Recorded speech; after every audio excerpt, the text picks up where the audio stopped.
Yes, finally, day off. Papunta ako sa pinsan ko, magkikita kami today dahil day off namin tatlo, sabay-sabay. Happy ang day off kasi ngayon nakaplano talaga ang pamamasyal namin. So, this is Mina Park, Duha, Qatar. Ayan, nauna sila dito. Nahuli ako dumating. Duha Old Port. Dito dumadaong ang mga barko. Finally, meet my cousin. Wow. Nakalanghap din kami ng fresh na hangin sa labas finally. Hindi yung nagmukmuk lang sa bahay ba tuwing day off. Hey guys, good afternoon. Alas 3 ng hapon. Ngayon lang nakapag-off. Hi! Hello! Hi guys! Welcome to the vlog! Mag-vlog na rin daw siya.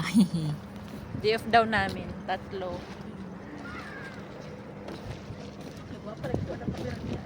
Gwapo lagi na kamera mi. Ah, pumapalag. Gwapo lagi siya. Gwapo lagi. Pumapalag daw ang camera. Dagmit kay harayo pa yung babaktason. Samahan nyo kami guys, maglakad-lakad sa park. Di pa namin narating ng Guys, park. day Nandito pa lang off, kami so sa 4 months hindi kami nagkita. So yan. 4 months. Simula galing ako ng bakasyon. Ngayon lang kami nagkita. Ganito lang kami pag day off. Namamasyal. Siyempre, was toxic na rin, Ka pa diba? kasi. Hindi yung puro trabaho na lang, You diba? want to borrow his chinelas? May nakita kasi akong brother, nakatsinilas lang siya doon. So, baka pwedeng hiramin ang tsinilas niya. Yung sandal kasi ng pinsan ko lumulubog. Welcome to the vlog! Paki-follow na rin siya sa ano Pakipalo niya. na rin sa vlog ko, Charat. PM lang kung gusto nyo makuha ang pangalan niya sa Maroroyagon. Joke. Sarap ng feeling pag naglalakad-lakad sa labas, no?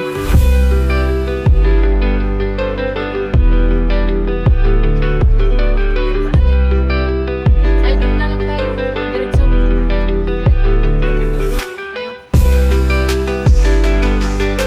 Mama yun.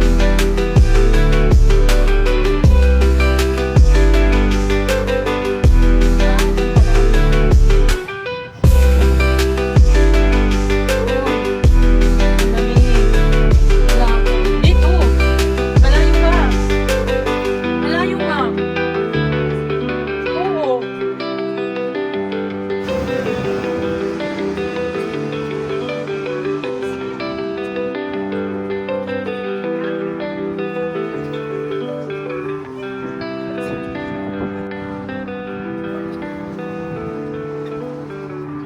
Exercise ang day off. Dito na kami sa Mina Park. Hindi na ako makakuha ng video pagdating doon. Hindi Mas man maganda rin kasi banda doon sa may video. dagat. Maganda din ang view doon. Magiging busy na kasi kami pagdating doon dahil kakain kami pagdating at magti-TikTok. Kaya hindi ko na maano ang pagbe-video. Hanggang dito na lang guys. Thank you so much, ha. Thank you.